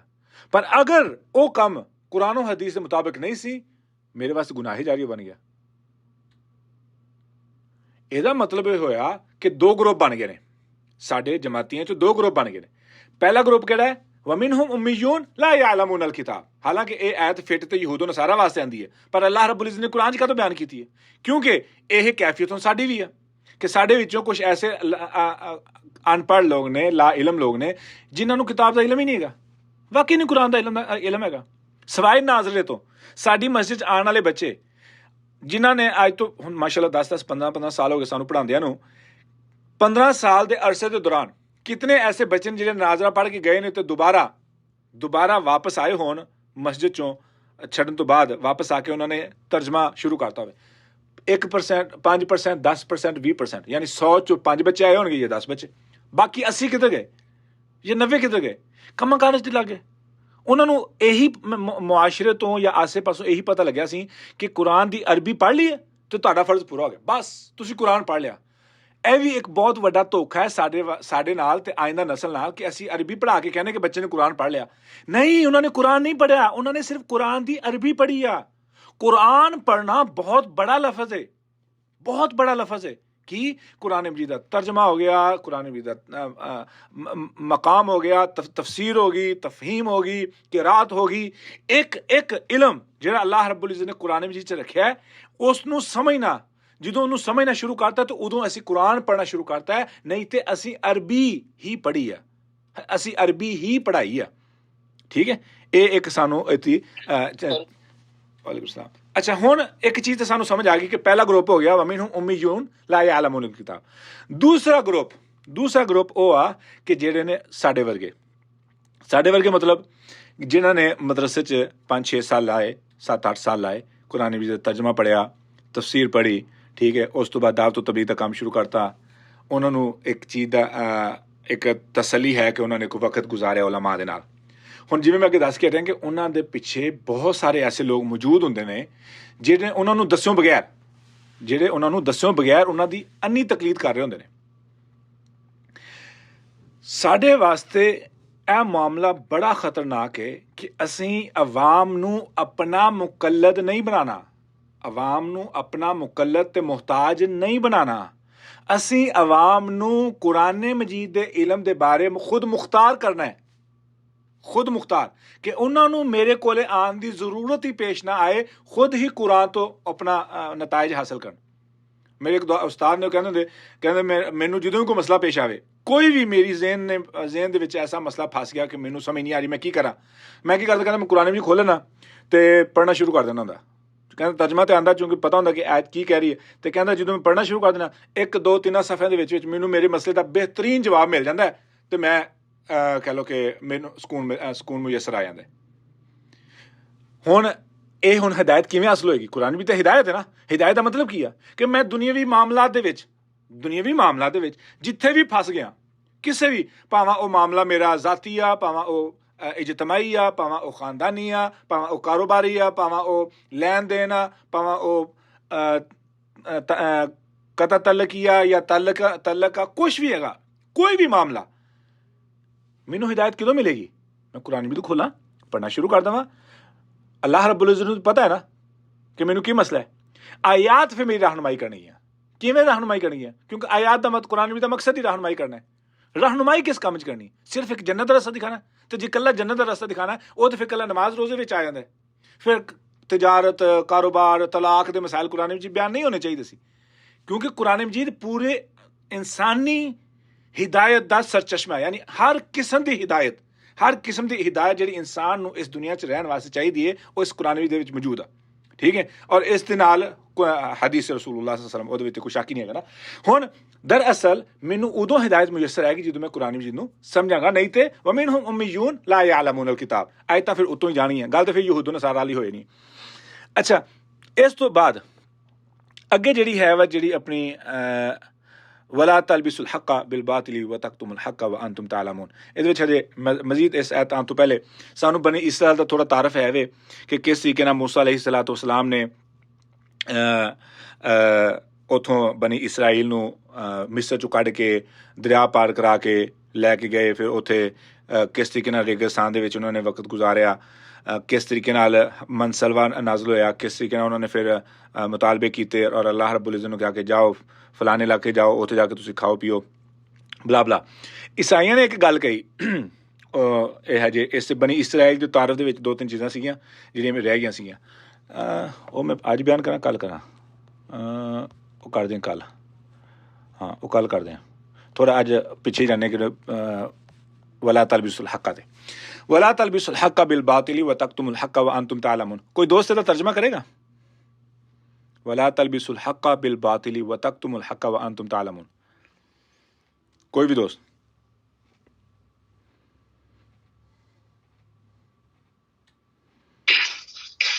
जी, वला तलबिसु, और ना तुम खलत मलत करो या ना तुम मिलाओ हक को बातिल के साथ। व तक्तुमुल हक इस हाल में कि तुम जानते हो, इस हाल में कि तुम्हें पता भी है, वतक्तुमुल हक, जानते हुए भी खाते हो। हाँ जी, सही हो गया माशाल्लाह। बाज़ दफ़ा तर्जमा किया जाता है कि हक को बातल के साथ, ये लफ्ज़ आया लिबास तो, ਲਿਬਾਸ ਹੁੰਦਾ ਹੈ ਕਿਸੇ ਚੀਜ਼ ਨੂੰ ਇਸ ਤਰੀਕੇ ਨਾਲ ਕਵਰ ਕਰਨਾ ਕਿ ਉਹਦਾ ਕੁਛ ਨਾ ਕੁਛ ਹਿੱਸਾ ਬਾਕੀ ਕਵਰ ਨਾ ਹੋਇਆ ਹੋਏ, ਯਾਨੀ ਨੰਗਾ ਰਹਿ ਜਾਏ। ਹੁਣ ਆਪਣੇ ਜਿਸਮ ਤੇ ਲਿਬਾਸ ਆ ਨਾ, ਆਪਣੇ ਜਿਸਮ ਤੇ ਲਿਬਾਸ ਆ, ਲੇਕਿਨ ਚਿਹਰਾ ਤੇ ਹੱਥ ਤੇ ਪੈਰ ਲਿਬਾਸ ਕਵਰ ਨਹੀਂ ਹੋਏ ਹੁੰਦੇ। ਲਿਬਾਸ ਤਾਂ ਹੈ ਵੇ, ਲੇਕਿਨ ਸਾਰਾ ਨਹੀਂ ਕਵਰ ਕਰਨਾ, ਉਹਨੂੰ ਕਿਹਾ ਜਾਂਦਾ ਲਬਸ। ਯਾਨੀ ਕਿਸੇ ਚੀਜ਼ ਨੂੰ ਇਸ ਤਰੀਕੇ ਨਾਲ ਢੱਕਣਾ ਕਿ ਉਹਦੇ 'ਚ ਕੁਛ ਨਾ ਕੁਛ ਹਿੱਸਾ ਬਾਕੀ ਰਹਿ ਜਾਏ ਖੁੱਲਿਆ, ਔਰ ਬਾਕੀ ਜਿਹੜਾ ਹੈ ਨਾ ਉਹ ਕਵਰ ਹੋ ਜਾਏ, ਇਹਨੂੰ ਕਿਹਾ ਜਾਂਦਾ ਹੈ ਲਿਬਾਸ। ਵਲਾ ਤਲਬਿਸੁਲ ਹੱਕ, ਯਾਨੀ ਹੱਕ ਨੂੰ ਇਸ ਤਰੀਕੇ ਨਾਲ ਛੁਪਾਉਣਾ, ਇਸ ਤਰੀਕੇ ਨਾਲ ਉਹਦੇ 'ਤੇ ਕੱਪੜਾ ਪਾਉਣਾ ਕਿ ਬਾਤਲ ਦੇ ਜ਼ਰੀਏ, ਯਾਨੀ ਬਾਤਲ ਨੂੰ ਲੈ ਕੇ ਹੱਕ 'ਤੇ ਇਸ ਤਰੀਕੇ ਨਾਲ ਢਾਪ ਦੇਣਾ ਜਾਂ ਕਵਰ ਕਰ ਦੇਣਾ ਕਿ ਹੱਕ ਛੁਪ ਜਾਏ। व तक्तुमुल हक, हक छुप जाए और इंसान ਨੂੰ ਇਸ ਚੀਜ਼ ਦਾ ਪਤਾ ਹੋਏ। ਇਹ ਨਾ ਇਹ ਮਕਸਦ ਕੀ ਹੈ, ਇਸ ਗੱਲ ਦੇ ਪਿੱਛੇ ਪੁਆਇੰਟ ਕੀ ਹੈਗਾ? ਪੁਆਇੰਟ ਇਹ ਆ ਕਿ ਆਮ ਇਨਸਾਨ, ਜਿਹੜੀ ਆਪਣੀ ਪਿੱਛੇ ਗੱਲ ਹੋ ਰਹੀ ਸੀ ਨਾ ਕਿ ਉਮੀਯੂਨ, ਜਿਨ੍ਹਾਂ ਨੂੰ ਕਿਤਾਬ ਦਾ ਇਲਮ ਨਹੀਂ ਹੈਗਾ, ਸਿਰਫ ਉਹ ਅੰਨੀ ਤਕਲੀਦ ਕਰਦੇ ਆ, ਉਹਨਾਂ ਦੇ ਸਾਹਮਣੇ ਆ ਕੇ ਇੱਕ ਇਮਾਮ ਜਾਂ ਖਤੀਬ ਜਾਂ ਇੱਕ ਸਕਾਲਰ ਜਦੋਂ ਆ ਕੇ ਇੱਕ ਬਿਆਨ ਕਰਦਾ ਨਾ, ਉਹਨੂੰ ਪਤਾ ਹੁੰਦਾ ਕਿ ਮੈਂ ਕੀ ਬਿਆਨ ਕਰ ਰਿਹਾ, ਔਰ ਉਹਨੂੰ ਇਹ ਵੀ ਪਤਾ ਹੁੰਦਾ ਕਿ ਮੈਂ ਹੁਣ ਕਿਸ ਤਰੀਕੇ ਨਾਲ ਆਪਣੇ ਮੁੱਦੇ ਨੂੰ ਪ੍ਰੂਵ ਕਰਨਾ ਹੈ, ਆਪਣੀ ਸੋਚ ਨੂੰ ਆਵਾਮ ਤੇ ਮੁਸਲਤ ਕਰਨਾ ਹੈ, ਉਹਨੂੰ ਪਤਾ ਹੁੰਦਾ ਹੈ। ਔਰ ਇਸ 2 ਨੰਬਰੀ ਨੂੰ ਆਮ ਬੰਦਾ ਤਾਂ ਨਹੀਂ ਨਾ ਕੈਚ ਕਰ ਸਕਦਾ, ਕਿਉਂ? ਉਹਨਾਂ ਨੂੰ ਕੁਰਾਨ ਦਾ ਪਤਾ ਹੀ ਨਹੀਂ ਹੈਗਾ। ਹੁਣ ਮਿਸਾਲ ਦੇ ਤੌਰ 'ਤੇ ਕੋਈ ਬੰਦਾ ਆ ਕੇ ਜਿਹਾਦ ਦੀਆਂ ਆਇਤ ਪੜ੍ਹਨੀਆਂ ਸ਼ੁਰੂ ਕਰਕੇ, ਜਿਹਾਦ ਦੀਆਂ ਜਾਂ ਕਿਤਾਲ ਦੀਆਂ ਆਇਤ ਪੜ੍ਹ ਕੇ ਠੀਕ ਹੈ, ਇੱਕ ਮਾਸੂਮ ਬੱਚੇ ਨੂੰ ਕਹਿ ਲਓ ਕਿ ਉਹਦੀ ਸੋਚ ਬਦਲ ਦੇਵੇ, ਉਹਦੀ ਸੋਚ ਖਰਾਬ ਕਰ ਦੇਵੇ, ਠੀਕ ਹੈ, ਔਰ ਉਹ ਬੱਚਾ ਕਹੇ ਕਿ ਲਓ ਜੀ ਇਹ ਤਾਂ 50 ਆਇਤਾਂ ਪੜ੍ਹਦੀਆਂ ਹੈਗੀਆਂ ਜੀ, ਇਹ ਤੇ 40 ਆਇਤਾਂ ਪੜ੍ਹਦੀਆਂ ਜਾਂ 100 ਆਇਤਾਂ ਪੜ੍ਹਦੀਆਂ, ਮੈਂ ਮਿਸਾਲ ਦੇ ਰਿਹਾ, ਜਾਂ ਕੋਈ ਵੀ ਐਸੇ ਮਸਲੇ ਤੇ ਆ ਕੇ ਆਇਤਾਂ ਪੜ੍ਹ ਕੇ, ਲੇਕਿਨ ਪਤਾ ਵੀ ਹੋਵੇ ਕਿ ਮੇਰੀ ਕੁਰਾਨ ਮਜੀਦ ਦੇ ਅੰਦਰ ਔਰ ਇਸਲਾਮ ਦੇ ਅੰਦਰ ਇਸ ਤੋਂ ਇਲਾਵਾ, ਯਾਨੀ ਮੈਂ ਜੋ ਨੁਕਤਾ ਬਿਆਨ ਕਰ ਰਿਹਾ ਜਾਂ ਜੋ ਮੈਂ ਮੁੱਦਾ ਬਿਆਨ ਕਰ ਰਿਹਾ, ਇਹਦੇ ਮੁਤਜ਼ਾਦ ਵੀ ਮਸਾਇਲ ਮੌਜੂਦ ਨੇ, ਉਹਨਾਂ ਨੂੰ ਜਾਣ ਬੁੱਝ ਕੇ ਨਾ ਬਿਆਨ ਕਰਨਾ ਔਰ ਆਪਣੇ ਮੁੱਦੇ ਨੂੰ ਇਸ ਤਰੀਕੇ ਨਾਲ ਬਿਆਨ ਕਰਨਾ ਕਿ ਪਤਾ ਹੋਣ ਦੇ ਬਾਵਜੂਦ ਕਿ ਆਵਾਮ ਨੂੰ ਇਸ ਚੀਜ਼ ਦਾ ਨਹੀਂ ਪਤਾ ਲੱਗਣਾ, ਉਹਨਾਂ ਨੇ ਮੇਰੀ ਗੱਲ ਮੰਨ ਲੈਣੀ ਹੈ ਤੇ ਫਿਰ ਵੀ ਬਿਆਨ ਕਰ ਦੇਣਾ। ਇਹ ਵਾ ਇਹਦਾ ਮਤਲਬ ਵਲਾ ਤਲਬਿਸੁਲ ਹੱਕ ਬਿਲ ਬਾਤਿਲ व तक्तुमुल हक व अंतुम तालमून। ਹਾਲਾਂਕਿ ਅੱਲਾਹ ਰੱਬੁਲ ਨੂੰ ਚਾਹੀਦਾ ਸੀਗਾ ਕਿ ਹੱਕ ਤੇ ਬਾਤਲ ਦੇ ਜ਼ਰੀਏ ਹੱਕ ਨੂੰ ਨਾ ਛੁਪਾਓ, व तक्तुमुल हक, ਔਰ ਤੁਸੀਂ ਹੱਕ ਨੂੰ ਲੁਕੋ ਲੈਂਦੇ ਹੋ। ਹੱਕ ਨੂੰ ਇੱਥੇ ਆਉਣਾ ਚਾਹੀਦਾ ਸੀ, ਵਲਾ तक्तुमुल हक, ਵਲਾ ਕਦ ਨਹੀਂ ਆਇਆ? ਕਿਉਂਕਿ ਅੱਲਾਹ ਰੱਬੁਲ ਇੱਜ਼ਤ ਨੇ ਗੱਲ ਵਾਜ਼ੇ ਕਰਤੀ ਕਿ ਤੁਸੀਂ ਹੱਕ ਨੂੰ ਛੁਪਾਉਂਦੇ ਹੋ, ਦਰਅਸਲ ਕਿਸ ਤਰੀਕੇ ਨਾਲ? ਬਾਤਲ ਨੂੰ ਹੱਕ ਦੇ ਉੱਤੇ ਪਾ ਕੇ, ਯਾਨੀ ਬਾਤਲ ਦਾ ਕੱਪੜਾ ਹੱਕ ਉੱਤੇ ਪਾ ਕੇ ਤੁਸੀਂ ਹੱਕ ਨੂੰ ਛੁਪਾ ਲੈਂਦੇ ਹੋ, ਔਰ ਇਨਸਾਨ ਨੂੰ ਇਸ ਚੀਜ਼ ਦਾ ਪਤਾ ਹੁੰਦਾ ਹੈ। ਇਹਦੇ ਵਿੱਚ ਬਹੁਤ ਸਾਰੀਆਂ ਅਹਿਮ ਚੀਜ਼ਾਂ ਨੇ ਜਿਹੜੀਆਂ ਮੈਂ ਦੱਸਣਾ ਚਾਹ ਰਿਹਾ, ਤੇ ਟਾਈਮ ਹੋ ਗਿਆ ਪੂਰਾ, ਤੇ ਇੱਥੇ ਅੱਜ ਬ੍ਰੇਕ ਲਾਉਂਦੇ ਹਾਂ। ਅੱਲਾਹ ਤਾਲਾ ਸਾਨੂੰ ਸਮਝ ਕੇ ਅਮਲ ਕਰਨ ਦੀ ਤੌਫੀਕ ਅਤਾ ਫਰਮਾਏ। बदरुद्दुजा शम्सुद्दुहा